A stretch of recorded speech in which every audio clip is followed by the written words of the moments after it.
দেখো মাটির পরে দুটি পা, দেখো মাটির সাথে দোস্তি, যেন আকাশের কোনো ঠিক নেই, যে যত বড়ই হয়ে যাই না কেন, যত বড়ই দেখাই না কেন, যে কথাটা বললেন, যেন আকাশের কোনো ঠিক নেই, মাটি মরণেও দেয় স্বস্তি। মনে রাখবেন, এই মাটিতে দাঁড়িয়ে থেকে, মাটির বুকে থেকে মাটির মানুষ আমরা কজন হতে পারি। এই যে সময়টা চলছে, খুব ছোট্ট কথা বলবো, পাড়ায় পাড়ায় আম্বানি বানিয়ে লাভ নেই দাদা, বাস্তব কথা বলছি।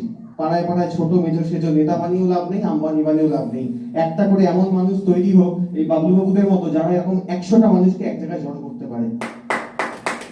পাড়ায় পাড়ায় এরকম লোক দরকার। পাড়ায় পাড়ায় আমার সেই ছেলেটাকে দরকার, যে ছেলেটা হয়তো পড়াশুনোয় হয়তো খুব টেনে টুনে পাশ করেছে, কিন্তু পাড়ার যদি কেউ অসুস্থ হয়, রক্তের দরকার পড়ে, সেই ছেলেটা দৌড়ে যায় না কিন্তু এই ফ্ল্যাটে থাকা ফার্স্ট ক্লাস ফার্স্ট এমএ যায়।